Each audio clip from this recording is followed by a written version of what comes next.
Joshua, thank you for that beginning of understanding of us. But I think it's often frustrating for us as humans in the narrow band that we're able to experience that we don't have the memories or the skills to tap into this knowledge and this bigger picture, like having the freedom from gravity that you talked about, or parallel realities, or complex problem solving, healing, or even sometimes being the observer when we're in the midst of a drama. Can you address to us how do we take that next step to remember and to really let go of the limitations that you so much feed us with, saying there's more, but how do we get to that more? I want to know now. Right. It is through what you know as the deep breath. It is aligning oneself with the energy of the breath, with the truth, capital T, of the breath as it energizes the body and the thinking. Now you have a mind, and it is a most wondrous tool. It will take you to the edges, the limitations of being within this, what you call 3D world, and it will allow you then to release the limitations that this reality puts upon you, lowercase r. So you do what is termed the meditation. You listen to the music, you get in tune with the breath, you get in tune with the allness of nature, perhaps. Different techniques, different avenues, all coming, hopefully, to the same place of oneness, of the deep breath, of the knowing, of the expansion of being. You will not lose yourself. You cannot lose yourself.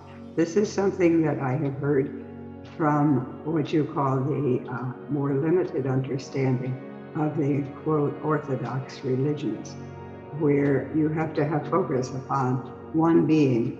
And you have said this is Jeshua that did almost most wondrous activities. Yes, I did. How did I get there? By making myself in consciousness one with everything that I see, or think, or dream, or hope to be, to understand. You have writing of my life, about my life, where I spent a good bit of time in what was called in that day the wilderness. In other words, out in nature, being one with the mountaintop and knowing myself to be, as I stood at the bottom, at the top as well, and being able to visualize, to see from the topmost point everything that was, quote, down below and beyond. You are getting to that point right now because you are getting to get excited about space travel. And I have heard your questions. Jeshua, can I get free of gravity? And can I travel in space, even with the form of the body? Yes, of course. You have some of the writings of ones who have moved past the limitation of body and gravity. That is part of the wondrousness of this time, this lifetime. In what you term ancient history, previous time, there was belief that the body, from the feet up to the top of the head, that's all there is of you.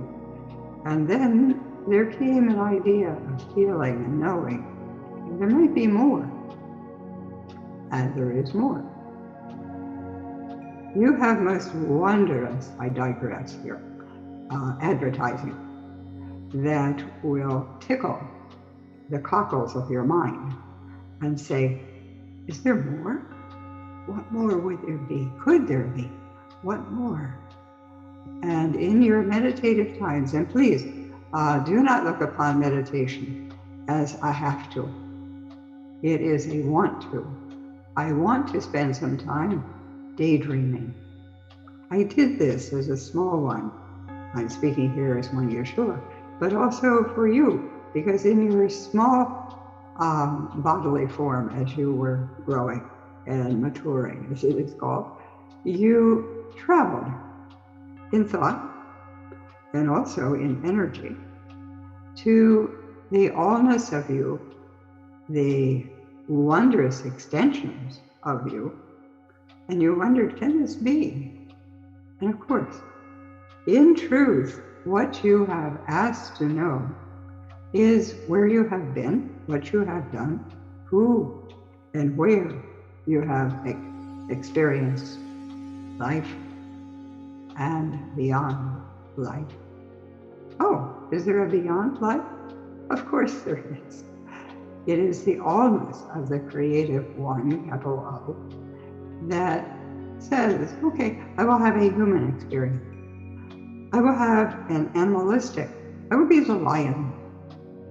And some of you in male form now, you have said, I want to be the lion and I want to be above every creative form. And so it was granted. There is nothing, now hear this well, that will not be granted to you as you ask for it and truly believe that you can have it. And sometimes be careful what you ask for, because you will get it. And some of you have asked to know, how does it feel to see the underside of the dog? I can be under there as a small flea. What does it look like? And then you have experienced it and you have said, wait, I want to be the dog. Okay. Oh, but the dog's not big enough. I want to be the elephant. I want to be the giraffe. I want to be even beyond that. That is what you are approaching now. I want to know the whole self, W-H-O-L-E. So hold on to the bootstraps, because here we go. You will not lose yourself. There has been a fear born of many lifetimes of the teachings that have said there is a limitation as to what you can experience. Do not go too far in your fantasizing, because you will lose yourself and never get back. And you have the examples of ones who have been put into various homes, buildings where they had to be taken care of, and you have said, well, I don't want to go that far. You don't have to have that kind of experience. You can be the unlimited self and still have an anchor that says, I am, and you are. You stand right now upon a most wondrous place of potential. And there is a well-considered teaching that says, don't go too far. You may lose yourself. And yet there has been down through the ages, as the monk, as the sacred one, as the holy one, that has been brave enough to say, okay, I'm going to try something different. I want to know something more. And yes, to the limited mind, you have seemed to be way beyond the others, and they thought you were gone, unreachable. Not unreachable, because you are the essence of life going forward, always. It is most exciting, this time right now is most exciting, because you have loosened the bonds of limited thinking. And yes, it can be a little bit scary, and yet it is not, because I have said to you down through the ages If you feel you want to try something new and you're not quite sure what it is or where it's going to take you, reach out your hand. You can do this with a physical hand, but also with the hand of being. And I will take your hand and walk with you into what seems to be unknown. And yet you will find that as you walk, it will be familiar. Wow, Jeshua, I don't know if I've got the courage for that. Sure you do. Hold my hand. I offer it to you. There it is. Yeah, there it is. I will take your hand and guide you.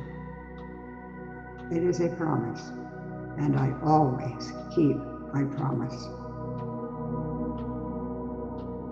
Well, okay. Jeshua, we have a lot of hands up. So. Very good. I reach out and I take each one of your hands. Can you feel me? Use your imagination, as you call it. Feel. I'm going to take my hand now and I'm going to place it on your heart, because I have love to give you. Anytime you feel that perhaps you could get lost, both geographically, yes, but also symbolically, reach out and take my hand and place it on your heart. Yes, very good. Always, that is where I abide, in love.